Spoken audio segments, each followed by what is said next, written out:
ॐ दक्षिणास्य समारम्भा शङ्कराचार्यमध्यमा अस्मदाचार्यपर्यन्ता स्मर्या गुरुपरम्परा श्रुतिस्मृतिपुराणानाम् आलयं करुणालयं नमामि भगवत्पादं शङ्करं लोकशङ्करं शङ्करं शङ्कराचार्यं केशवं बादरायणं सूत्रभाष्यकृतौ वन्दे भगवन्तौ पुनः पुनः ईश्वरो गुरुरात्मेति मूर्तिभेदविभागिने व्योमवद्व्याप्तदेहाय दक्षिणामूर्तये नमः।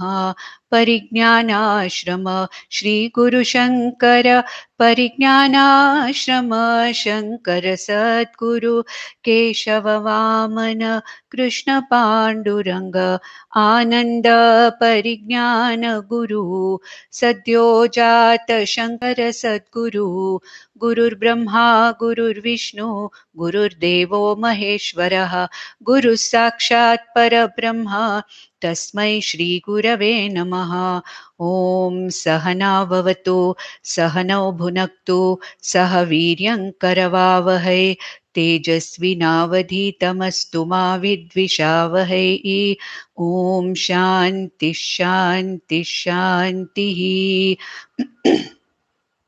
पार्थाय प्रतिबोधितां भगवता नारायणेन स्वयं व्यासेन ग्रथितां पुराणमुनिना मध्ये महाभारतम् अद्वैतामृतवर्षिणीं भगवतीम् अष्टादशाध्यायिनीम् अम्ब त्वामनुसन्दधामि भगवद्गीते भवद्वेषिणीम् यं ब्रह्मा वरुणेन्द्ररुद्रमरुतः स्तुन्वन्ति दिव्यैस्तवैः वेदैः साङ्गपदक्रमोपनिषदैः गायन्ति यं सामगाः ध्यानावस्थिततद्गतेन मनसा पश्यन्ति यं योगिनः यस्यान्तं न विदुःसुराः सुरगणाः देवाय तस्मै नमः।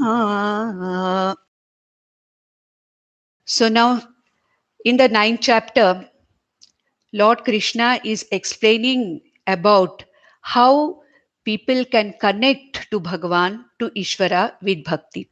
As I said in the last class, that bhakti is not a separate thing. It is not a separate yoga like karma yoga or upasana yoga. Bhakti is that I'm connected to Bhagwan. I'm connected to Ishvara in whatever stage of my spiritual sadhana I am. As a karma yogi, I'm a bhakta. As an upasaka, I'm a bhakta. As a jnana yogi, I'm a bhakta. As an nididhyasana yogi, I'm a bhakta. And once I'm a jivan mukta jnani, I'm the parama bhakta because I'm the very atma of Lord. There's no difference between me, this consciousnness, and between Ishvara. Ishvara, Jiva, Abheda Jnanam, that Krishna says is the one who is the Bhakta par excellence. Now we also saw last time that Bhagwan Krishna wants to talk about among these bhaktas also. In the 7th chapter itself, he said there are Artha bhaktas, Artharthi bhaktas, Jignasu bhaktas, and Jnani bhaktas.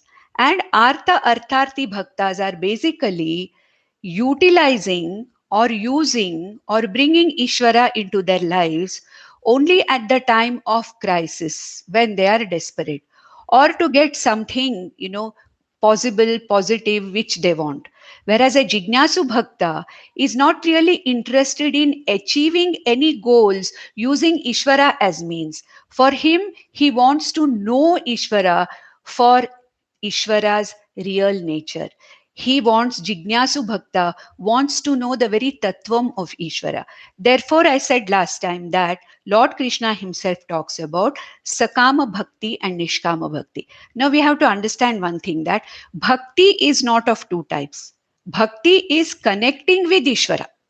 Bhaktas are of two types. How people who connect with Ishvara to Ishvara, how do they connect to Ishvara and for what?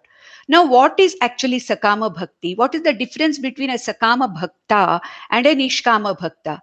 For a Sakama Bhakta, Ishvara is the means. Okay?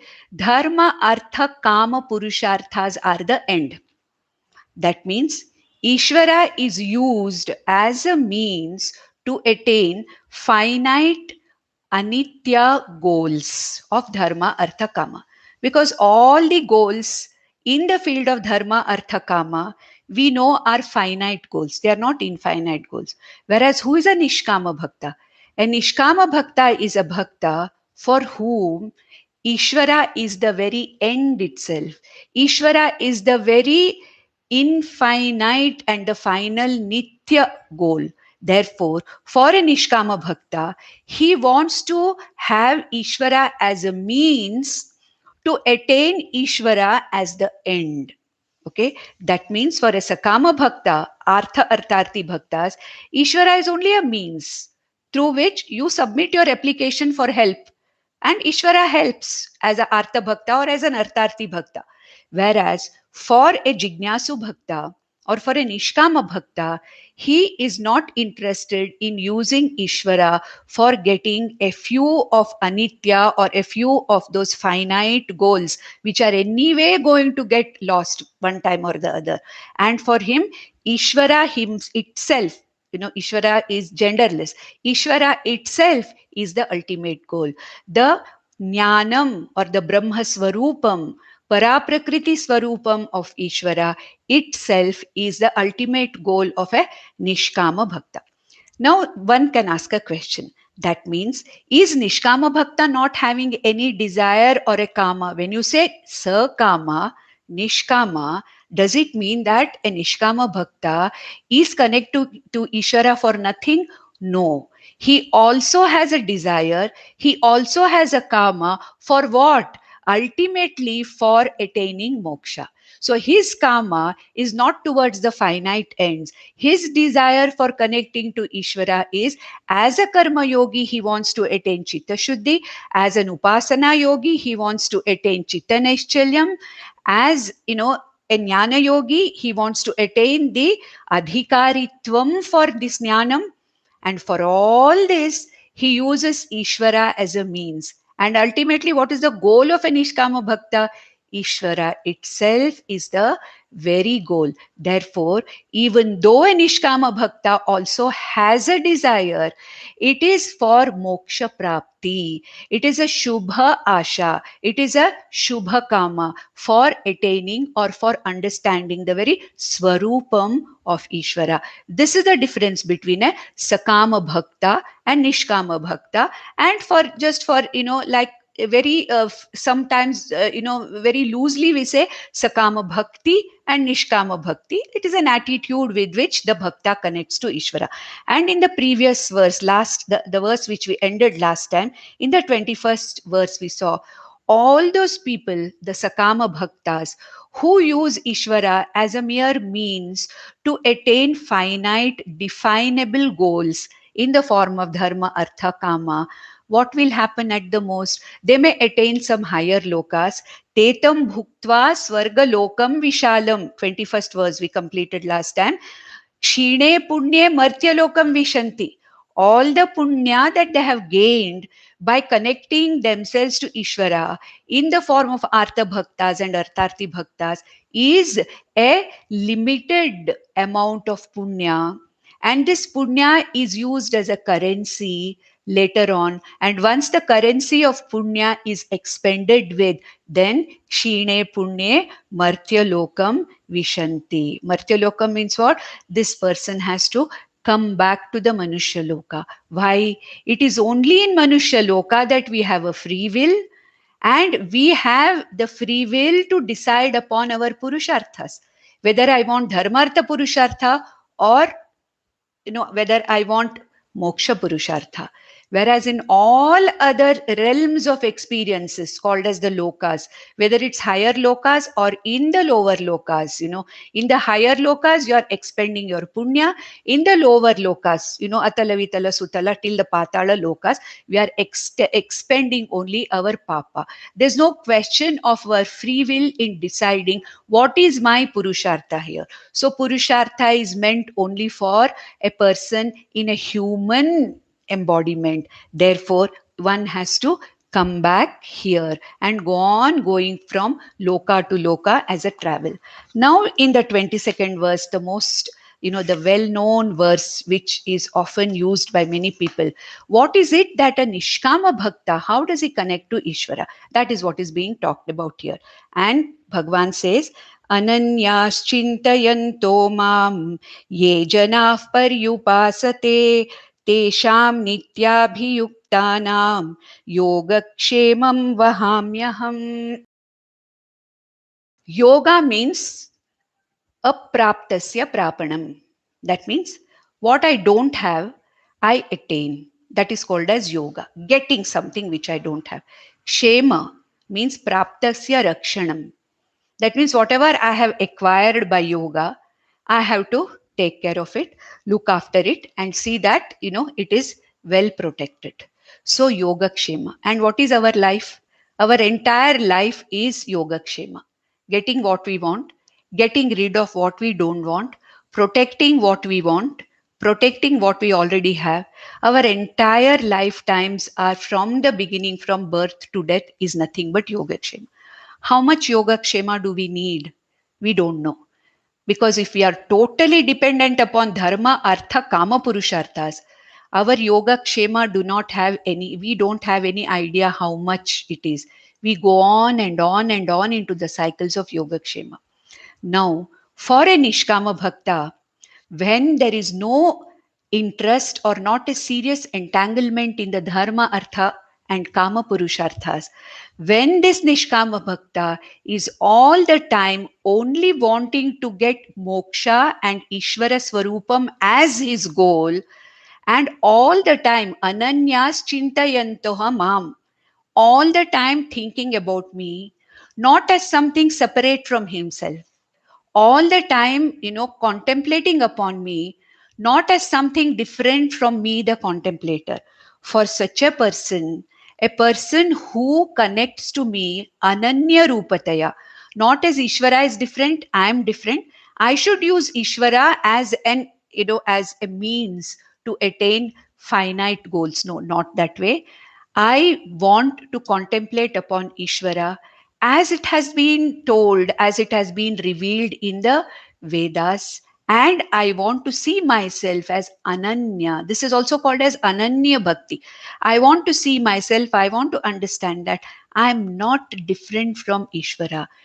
The Upadhi or the manifestation or the body of Ishvara may be different from mine, but essentially as consciousness, I am one and the same. Ananyas Chintayaha Mam, the ones who don't consider me as different from themselves, Ye Janaha, these, bhaktas who are Nishkama bhaktas, Pariyupasate, Prakarshena Upasate, they connect to me, and their Upasana is what? Nishkama Upasana. They want me. They don't want finite goals that they can get for me. So Paryupasate, Tesham, to them, Nitya Abhiyuktanam, those who are every day, all the time, constantly connected with me. Nitya Abhiyuktanam, for such people, they do not have to worry about yoga and kshema. Does it mean that a bhakta can sit quietly doing nothing and say that Ishvara will take care of me? There are people like that. Oh, my guru will take care of me. Ishvara will take care of me. When will Ishvara take care of me? When I do what I have to do in this Vyavaharika Prapancha. I have been given a particular theme. I have been given a particular script. I have been given assigned a particular role by Ishvara. I have to play that role. At the same time, as a Nishkama Upasaka, I'm constantly connected with the Nididhyasanam or contemplation on Ishvara, on the Swarupam of Ishvara. Such a Nishkama Bhakta, playing his role to the best of ability, doing all the karmas that he's supposed to do. Such a person never has to worry about his day to day living. Whatever he needs to live comfortably, that much of yoga and kshema, vahami aham, I will take care of all your basic necessities that you require in your life once you have connected yourself with me in that way. Now, on a lighter term, we are willing to depend upon the LIC of India's Yogakshema. What is the logo of LIC of India? Yogakshemam Vahamyaham. Correct? 30 years, 20 years, I'm willing to pay premium and trust that after my death, my family members will get that money. Or after those 15, 20 years, I will get back the money. So on our local LIC, the Yoga Kshema of our local life insurance corporation, I have all the faith, all the trust. But then I do not have the trust and the Shraddha to be a Ananyas Chintayanto Mam or a Nitya Abhiyuktaha. I don't have the trust on Bhagavan. Bhagavan is promising me Yoga Kshemam Vahamyaham. Okay, LIC also says that.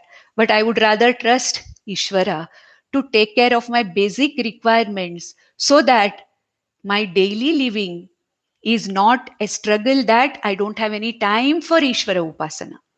Okay, so that at least my day to day daily needs are taken care of. And Bhagwan here promises that. Bhagwan's promise is not something which he has given simply like that. Bhagwan here, Lord Krishna, is talking as Yogeshwara Krishna. No, you know what is the importance, what is, the depth of the meaning of Yogeshwara Krishna. In that state of yoga, Jnana Yoga, as Brahman, as Ishvara, Bhagavan is talking about when he says, Yoga Kshemam Vahamyaham, he is promising the Nishkama Bhakta, go ahead, I am behind you. I will take care of you. Now, there is a possibility now. Many people may think that, should we worship only Krishna? What about other deities? I may worship some other deity also. Why is Lord Krishna talking here, Ananyas Chintayanto Mam? We must understand here that here Bhagavan is not talking like Krishna or as Krishna. He's talking as Ishvara. And all the devatas are nothing but Ishvara's manifestations. Therefore, even though people are going to connect themselves to various other devatas, Lord Krishna in the next verse says, through that particular devata, I am only going to give you the phalam as Ishvara, as to whatever you deserve through those deities whom you are connected to. So the next verse, 23rd verse says, Yopyanya devata bhaktaha yajante shraddhayanvitaha tepi mameva kaunteya yajantya vidhipurvakam. So here, we should remember this 4th chapter and we should remember this 11th verse of the 4th chapter. Okay, ye yatha mam prapadyante, he says, no, in whichever form they connect to me, in that particular form, I reach out to them with the karma phala, with whatever karma they have done, the adequate, appropriate karma phala through those devasas only, I grant them. That is what he says in 4th chapter also. So here, ye api anya devata bhaktaha. Okay, they need not be Krishna bhakta. In the context of Bhagavad Gita, Lord Krishna is talking as Brahman. In the context of, say, Shiva Gita or Rama Gita, that particular deity is talking as Brahman. So here, Krishna is talking as Ishvara or Brahman, and Lord Krishna says that any other devata is my own manifestation. Anya devata. It may be any devata, whatever may be my Ishta devata. They are all my own manifestations. And those ye api yajante, those who worship the Anya devatas, either for dharma, artha, kama or for moksha, either they are sakama bhaktas or nishkama bhaktas, but connecting themselves to other deities, other manifestations of mine. And how do they connect themselves to them? Shraddhayanvitaha. With a lot of shraddha and trust they connect. Then what do I do? Te api mameva kaunteya yajanti. Through those deities, ultimately, all their worship reaches me only. Okay, Sarvadeva Namaskaraha Keshavam Pratigachati. Okay, a Krishna Bhakta says that. Sarvadeva Namaskaraha Shri Rudra Pratigachati. A Rudra Adhyayi, Rudra or a Shiva Bhakta says that. Okay, Devi Pratigachati, a Devi Bhakta says that. Doesn't matter. Whoever is, I am connecting as a Nishkama Bhakta or a Sakama Bhakta. Here Krishna says, as Ishvara, I receive all that upasana which is done to other manifestations, which are my own manifestations, and I will give them the phalas. What kind of phalas? Those phalas which are in keeping with their worship, whether they are Sakama Bhaktas or Nishkama Bhaktas. And then he says, last word, Avidhi Purvakam. Now, most of the people are connecting to various devatas out of ignorance, out of ajnana. Okay, they feel that this particular devata is my devata. He is different from everything else, every other devata. No, it is because of ajnanam. So Lord Krishna says, Ishvara is one. I am Ishvara. Here in the context of Gita, naturally, Krishna has to say, I am Ishvara, I am Brahman. All the other devatas are my own manifestations, and all the worship given to them by a Sakama Bhakta comes to me. Nishkama Bhaktas, Chitta Shuddhi, Chitta Naischalyam, which he is connecting to me. Through me, I am only the one who is going to grant it to through those particular devatas. And unfortunately, these people do not know. Out of ignorance, they feel that this devata is greater than that devata. If I pray to this particular devata, I will get this. It is not like that. Ultimately, all the devatas are the manifestations of Ishvara itself. And as Ishvara, who am I? In the next verse, he says that Aham hi sarvayajnanam bhokta cha prabhureva cha natu mam abhijananti tatvena tascha vantite. So now Krishna says that these people, Sakama Bhaktas, who are holding on to their individual deities without understanding that it is ultimately that Vishwarupa Ishvara. See, Lord Krishna is slowly now going towards Vishwarupa Darshanam. So that Vishwarupa Ishvara, that Samashti, that consciousness called as Ishvara, every deity connected to by a bhakta is nothing but my manifestation, Ishvara's manifestation. They do not know this. They have to understand that I, as Ishvara, okay, here Krishna again, I should tell you, in the context of Gita, we have to take Bhagwan Krishna as Ishvara. Okay, so he says, Aham hi sarva yajnanam bhoktaha. I am the recipient of all forms of worship to all kinds of devatas. Aham yadi yajnaha adhi yajnaha aham. Did he not say that in the 8th chapter? Adhi yajnaha aham atra. He said, I am the adhi yajna in this body, the receiver of all the worships and of all the karma. So aham ishvaraha yeva. Who am I? Sarva yajnanam. Yajna can mean an elaborate ritual prescribed by the Vedas. It can also mean a simple puja or worship in any form, which is Krishna is going to tell later, various forms of worship. So he says that Sarva Yajnanam, that means it can mean all kinds of worship from the simplest to the most complicated karma as worship. I am the very bhokta. Bhokta means what? I am the very receiver of all the karmas in the form of worship. At the same time, Prabhurevacha. Prabhurevacha means what? I am the karma phala data. Prabhu karma phala data. Why? Because I am the Atma of every Devata. Okay, all the finite devatas, finite means here we can't take it as all the the separate Ishta devatas people connect to.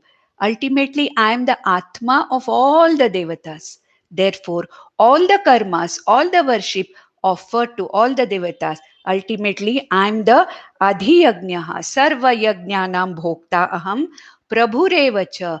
According to those karmas which I have received, as a karma phaladata, I distribute the appropriate amount of karma phala, Prabhu, who means karma phaladata, to each person who has connected to me. And natumam abhijananti tatvena. Those who do not understand me in this way, my tattva, my real nature, those who do not understand me as the Satyam Jnanam Anantam Brahma, those who do not understand me as Ishvara Sarva Bhutanam Hriddeshe Arjuna Tishtati, those who don't understand me as the very consciousness, everything, those who do not see me as everything in this Jagat, those who do not understand me as the entire manifestation, the Adhishtanam being myself. Tattvena means what? Who do not understand me in my tattva, by my tattva, as the reality, as the very essence of mine. Those who don't understand this, chavantite. Chavantite means what? They fall away from the real purpose of life. Chavanti, they fall away. That means what? They just lose that goal of moksha in this life, because they'll be only going after finite goals. Whereas when they know me tattvataha, how ananyas chintayantoma nishkama bhaktaha, using me Ishvara as the means to know me as the end.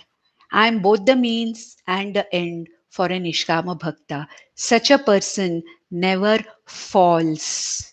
Whereas the other person, Chavanti, Natu Mam Abhijananti Tatvena, those who do not understand me in my real nature, Tattva, Chavantite, they will really fall. That means what? They fall away from the real infinite phalam of moksha, which is the most, which is really the phalam that we want in this life, moksha phalam, correct? But those who are only interested in dharma, artha, kama, they fall from that ultimate goal, which is ultimately the human purushartha. That is the highest. Moksha purushartha, from there, moksha purusharthat patanti or chavante. Therefore, they will never be able to get to that ultimate goal which transcends them, transforms them, takes them out of this cycle of samsara. Then Lord Krishna wants to say that many people are worshipping for Nishkamataya ya Sakamataya. When he means various other devatas, Lord Krishna wants to talk about various forms of worship that people are doing. And he says, depending upon that, whatever is the object worshipped, that much only phalam one is going to get. That is finite phalam, definite phalam. So, who are these different worshippers of different kinds? Is talked about in the 25th verse. Yanti deva vrita devan pitrunyanti pitruvrataha bhutani yanti bhutejya yanti madhyajinopi mam. So he says, there are people who worship different devatas in the form of simple Shodacha Upachara Puja or simple Panchayatana Puja or elaborate rituals and karmas, either prescribed in the Shruti called as Shrauta karmas or prescribed in the Smriti Granthas called as Smartha karmas. Elaborately they do to worship and please various devatas. Where do they go? Devan yanti, deva vrataha, the worshippers of various devas, yanti devan, devalokam yanti. Devalokam means what? Higher worlds they reach. Because we have already seen that, they go with the tetam bhuktva swar, and they will be there in those higher lokas, maybe Swarga Loka, Gandharva Loka, whatever the higher lokas, those according to those particular devatas, they are there expending their punya currency and coming back. Similarly, Pitrunyanti Pitruvrataha. There are people who worship ancestors or manes, M-A-N-E-S, Pitrus, ancestors, like in Kurg, in our state.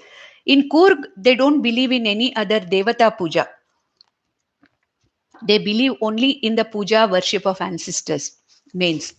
So, those who worship ancestors in the form of Pitru karmas, Shraddha, Tarpana, etc., they are called as Pitruvrataha. Pitrunyanti. They go to that particular loka and, you know, enjoy the karma phala in that particular loka, Pitru loka. Bhutani yanti bhutejya, bhuta ijyaha. Those who worship the Bhuta Ganas, there are called as the Shodasha Matra Ganas, Chatur Bhaginis, and Ganas, various Ganas. That's why Ganapati, it's not our Vinayaka. We have different, Ganapati means Vinayaka, who is a Gananam Pati. So Ganapati is one of the Ganas, Shiva Ganas. So those who are the Upaksakas of various Ganas, Gana Devatas, what happens? They get those limited results, limited phalas that these Ganas can, give them. And then, but what happens to those? Yanti Madhyajinopimam. Madhyajinaha, those who connect to me and worship me. Here again, remember, Krishna is talking as Vishwarupa Ishvara. Those who connect me, those who connect themselves to me as Ishvara, as the Vishwarupa Ishvara, as that Adhishtanam of everything, that which manifests as everything as Samashti, as Ishvara, those such worshippers, they will reach me. Means what? They will reach moksha. They will reach the infinite goal, which is the real goal of a human birth. So they reach me. Then Krishna says, see, ultimately, what puja you offer, how elaborately the puja that you do, what an elaborate karma that you're doing, as told in the Shruti or Smruti. I'm not really bothered about it. What I want is Ananyaha Ananyas Chintayantuma. Those who want to know me in my real nature, those who want to connect me for what I am, I do not expect any kind of an elaborate puja or an elaborate thing, not at all. In whatever way you want, you can express your bhakti to me. What is a puja? It is way of expressing my bhakti. Correct? Isn't it? When I want to express my love to somebody, I may give just one flower or a bouquet of flowers. Or I may take a packet of sweets. Or I may take some clothes. If it's a child, I may take some, toys. So when I want to express my love and my worship and my involvement or my connection, when I want to show my attitude of bhakti, surrender, and love, what I offer is not significant. The very fact that I'm connected to Ishvara is more important for Ishvara, and not how many yards of flowers I'm putting on that picture of Lord Krishna in my, how many hours of puja I am doing, what all I am giving, how many fruits and flowers I am giving as doesn't matter to Krishna, because everything belongs to him. Our 1 yard of flower, 1 mola of power, or our 6-inch flower mala has no meaning for Ishvara. All the naivedyas that we make and put in one small this thing and give one kheer or something every day for naivedya, that also is given by Ishvara to us. He has no meaning. So what here Krishna wants to say is, I don't expect any elaborate way of expressing your connection to me. For me, you can offer me whatever you want. Even if you don't do the puja, I'm not worried. Now don't take this as something as we can stop doing puja. No, that doesn't mean that we have to do, but then here what he says is, patram pushpam phalam toyam yo me bhaktya prayachati tadaham bhaktyupahritam ashnami prayatatmanaha. So every action which contains the attitude, which is imbibed with the attitude as bhakti and surrender, you offer it to me That itself is my puja. So if you have possibility of elaborate things, offer, no problem. It is for your happiness that you are offering. You are feeling happy that you are sharing your resources with Ishvara. It does not matter to me. Even if you offer me patram, one small tulsi leaf, pushpam, one small flower which has probably just fallen out of of the plant naturally by itself, a beautiful flower, that's enough. You don't even have to put it in front of my photo. You can just look at it and say, oh, this is my offering to you. Okay. And phalam, one small fruit, fine. If you want to offer toyam, even a drop of water, that is enough for me. Even that is not necessary for me. Yome bhaktya prayachati. What I require is the connection, the bhakti, the love, the surrender to me. That is what I require. What you offer to me is not important to me. But the attitude with which you offer to me, even the simplest of the things, that is what matters to me. Tad aham bhakti upahritam, bhaktya upahritam. That by which you have offered me, even the smallest and the most insignificant thing, but that which you have offered to me, bhaktya. By this attitude of bhakti, ashnami, I will accept it. Grindhami, pratigrindhami, I will accept it as an offering of your love and bhakti. Of whom? Prayatatmanaha, the one who is trying to make an attempt to connect to me. Out of his love, out of his surrender, out of his bhakti, whatever he offers to me, that is absolutely fine. If he cannot offer to me anything, Manasa Puja is enough. That is why we have Shiva Manasa Puja, Devi Manasa Puja, where you can just close your eyes and imagine that you are doing the puja where you are offering whatever you want mentally, not even physically. Manasa Puja. If you cannot do the physical puja, do Manasa Puja. Somebody asked, it seems, I'm a patient. I cannot do it. For so many days, I'm, in bed. I have to take rest.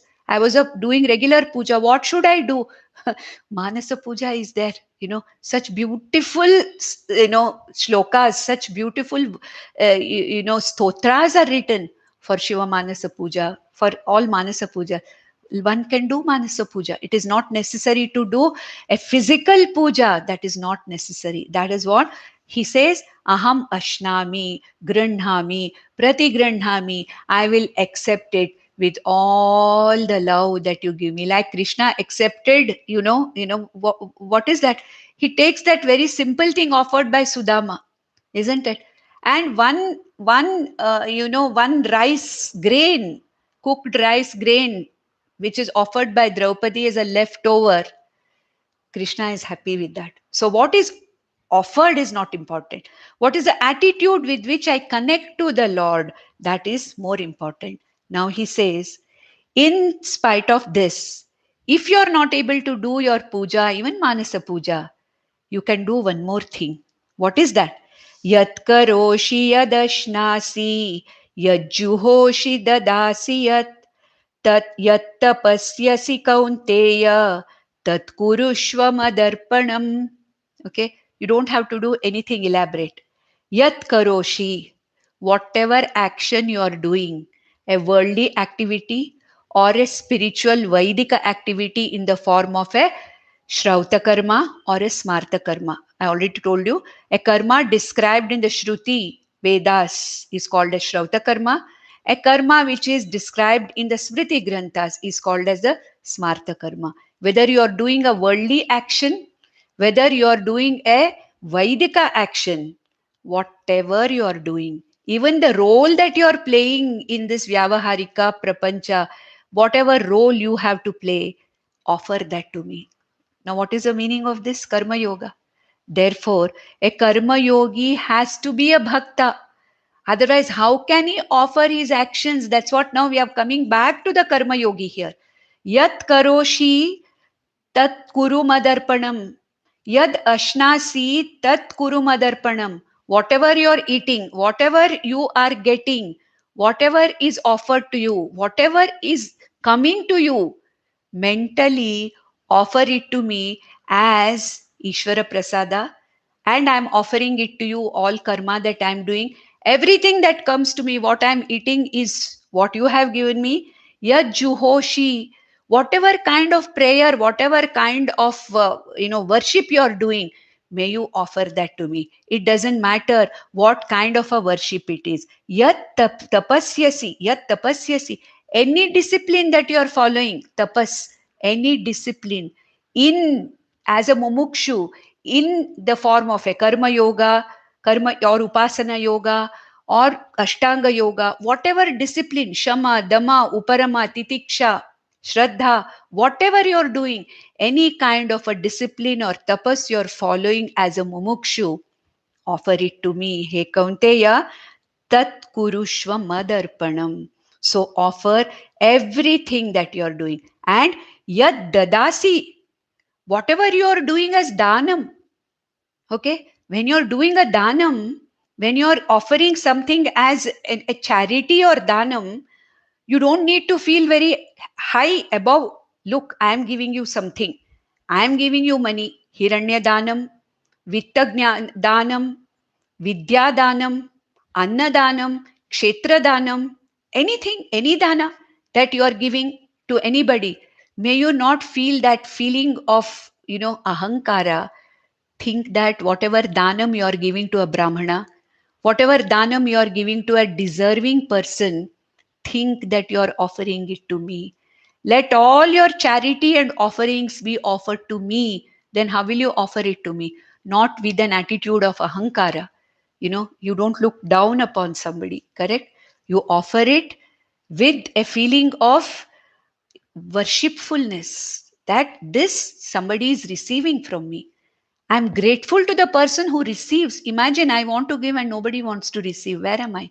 Where is a dani without a receiver? So a dani has to be actually grateful that what he is giving is being received by somebody. One cannot feel overwhelmed, or one cannot feel that ahankara that I have given. No. So whenever you're doing any dana, think that that danam is an offering to me. Any karma that you're doing as either a Vaidika karma or a Laukika karma, may you offer that to me. All your tapas may you offer to me. What is this? Karma yoga, correct? So a karma yoga has to be a bhakta. This nishkama bhakti of a mumukshu, offering everything Ishwararpana buddhya, accepting everything Ishwara prasada buddhya. What is this? Ultimately, he's a great bhakta. As an upasaka, all the worship that I am doing, all that pujas I am doing, manasa puja va, any other puja va, dear juhoshi, I am offering to you upasana. Every upasana is at your altar, at your feet, offering everything to you. Who is this upasaka? Is he not a bhakta? Can there be a karma yogi or an upasaka without being a bhakta? As a jnana yogi, I want to know you. You are the object of my knowledge. You are the one whose tattva I want to know. I am praying to you, hey Lord, oh Lord, please reveal yourself to me. Help me to understand what your nature is. I have heard that I'm not different from you. I have heard that you are not different from me. But right now, I'm not able to understand this. I don't understand this. Please help me to understand that what the Vedas are saying, that I'm not different from you. You're not different from me. Please help me. Please bless me to understand. This is the prayer of a jnana yogi. Who else is he other than a bhakta? Can there be a separate bhakta? Every step of our, as a mumukshu, every step, I have to be a bhakta. I have to be connected to Ishvara. There is no other go in the life of a mumukshu. Tat kurushva mad arpanam. What happens then? When you give, when you offer everything to me, all your karmas you offer to me, what happens? You are not bound by either the karma or the karma phala. Why? Every karma definitely, as a law, brings about a karma phala. Karma binds you, karma phala also binds you. When you think that I'm doing the karma, aham karta asmi, and whatever phalam has come, aham bhokta asmi.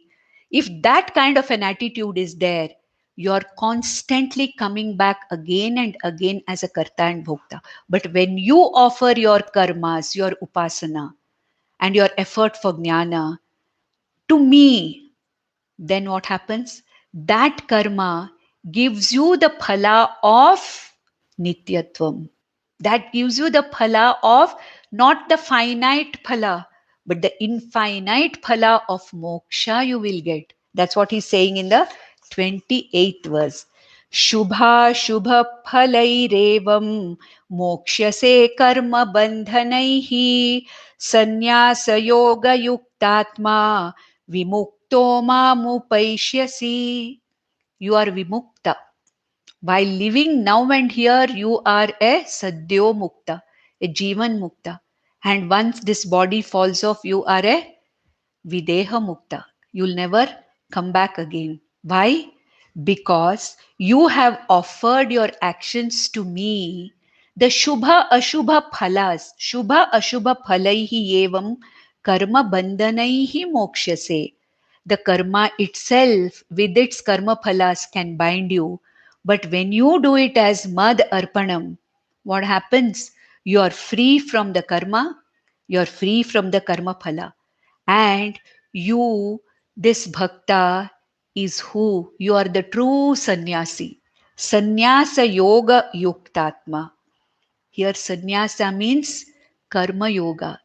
The one who is doing everything, whatever he does, sharirika karma, manasika karma, vak karma, whatever is being done is arpanam. Madarpanam kurushva. I am not bound by either the karma as a karta, nor bound by the karma phala as a bhokta. Then who am I? I am a true sannyasi. Okay, here the rudhi meaning of sannyasa is not taken. What is the rudhi meaning of sannyasa? Rudhi meaning means living a life of renunciation is the rudhi artha, common parlance meaning of sannyasa. But here, sannyasa yoga yuktaha. Sannyasa means tyagaha. What have I given up here? I have given up the kartritvam by offering my karmas to Ishvara. I have given up my bhoktritvam by receiving the karma phala as Ishvara prasada. Then tyagena. Karma phala tyagena. This is what is going to be explained in the 12th chapter by Lord Krishna as 5 steps of bhakti. Starting from Ananya Bhakti onwards, he starts with the highest, comes down 4th step, 3rd step, 2nd step, 1st step. And he says in the 1st step, Karma Phala Tyaga, that is the 1st step. Because you have done the Karma Phala Tyaga in the form of this is not mine, I am not the Bhokta, it is your prasada. Karma Phala Tyagena, you are a sannyasi. Karma Phala Tyagat, you are a sannyasi. What is the meaning of yoga? Karma yogataya, you are a yogi. Okay? Karma phala tyagena, you are a sannyasi. And you are using this, you are doing it as a yoga, as a sadhana to ultimately know me. Therefore, you are a sannyasa yoga yukta atma. You are a sannyasi and a yogi. Sa sannyasi cha yogi cha. Where did we see that? In the 6th chapter, when Arjuna asks, who's greater? Is a sannyasi greater or a karma yogi is greater? What does he say? Saha sannyasi cha yogi cha. He is the sannyasi and the yogi because he's given up the authorship of karma. He has given up the authorship on karma phala. He is a sannyasi. Karma tyagat, karma phala tyagat. Saha sannyasihi. Saha karma yogataya yogi cha. Sannyasi cha yogi cha yoga yukta atma. This particular person endowed with this sannyasa and karma yoga, vimuktaha, visheshena muktaha, free, now and here. Freedom is not to be got after dying. We don't know after the death of this body what is free, who is free, where we are going, Brahmaloka Prapti, all that is yes, but do we know whether we are really going to go there and get Krama Mukti? No. As a human being, I have the chance of Sadhyo Mukti here and now. Ishvara is here and now. I have got all the capacity to get free from this chakra of life and death here and now. Vimuktaha, Jivan Muktaha, Mam Upaishyasi. You will reach me, Moksha Swarupa Brahman. I am Brahman, I am Moksha. You will reach me. By what? By Karma Phala Tyaga. Okay. So then I was thinking of stopping here, but then, okay, I think we can go one further. So now there is a possibility of many people thinking that Krishna is saying, Mameva Upaishyasi. Give all your karmas, offer your karmas to me, Krishna only. Okay. All your pujas offer to me, Krishna. And I'm the one who's going to decide about what karma phala you have to get. That means, is Lord or is Ishvara partial in distributing karma phala? Does it mean that this Ishvara, as Ishvara Krishna, what he says is he unreasonable to some people?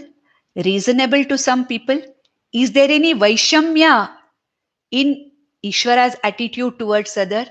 Is there any kind of a Nairgrinya? It is called as Vaishamya Nairgrinya dosha.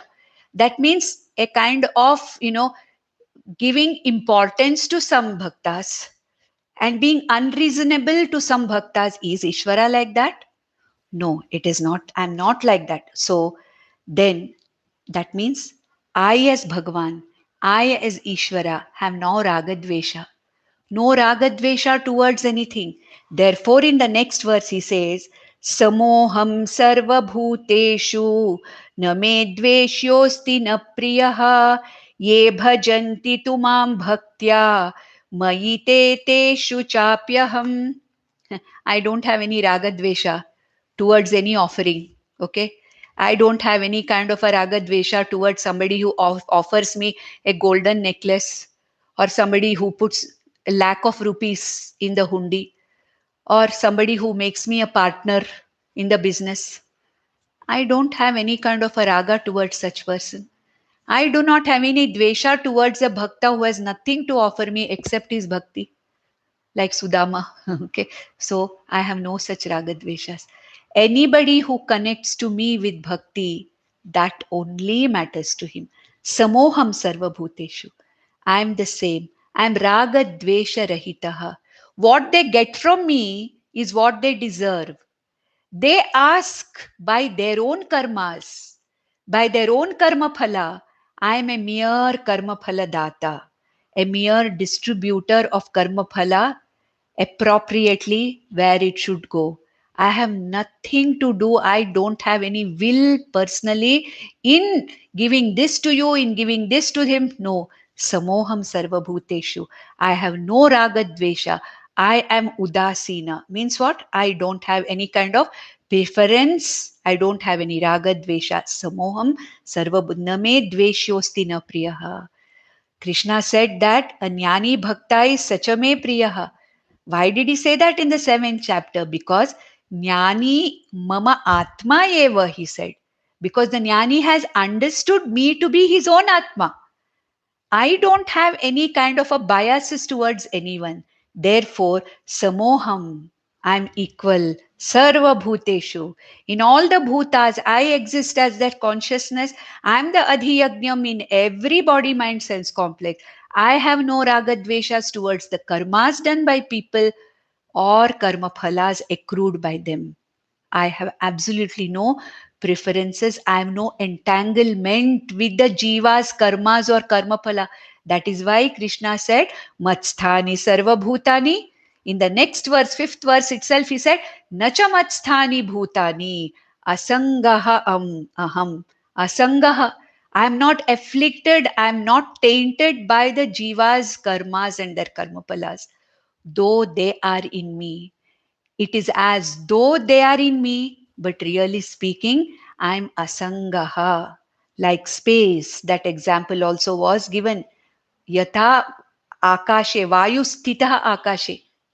In the 6th verse, that was given. Similarly, though all the karmas and the karma phalas of every bhuta are happening in me, Matsthani sarvabhutani. Really speaking, na cha matsthani bhutani. I am in no way affected by them. Na me dveshyosti na priyaha. I do not have any favorite person or somebody who I hate. A bhakta can love me. A nastika and abhakta, a person who does not believe in Ishvara, may not even have Shraddha in me. He may even hate me because of his predicament, because a particular person's life is miserable. What is this? Where is this Ishvara? See how I am suffering. We have heard those kind of statements by people, but it is not Ishvara's, it is not in Ishvara's hands to give you happiness or unhappiness, sukha or dukha, punya, papa. It is I, with my kartritvam and bhoktritvam, with my karmas, I have accrued them. Bhagwan only sees that the right karma phala goes to the right karta. That's all. Therefore, na dveshyosti na priyaha ye bhajanti tumam bhaktya. That's all I want. That's all. I just want that bhakti, that connection, that surrender, that love of my bhaktas. Yo ye bhajanti. Bhajanti means what? Those who worship me, those who connect with me, those who reach out to me. How? Bhaktya. With love, with bhakti, connecting, bringing me into every minute of their lives, bringing me into every action that they are doing. Bhaktya. Mayi te, they are always in me.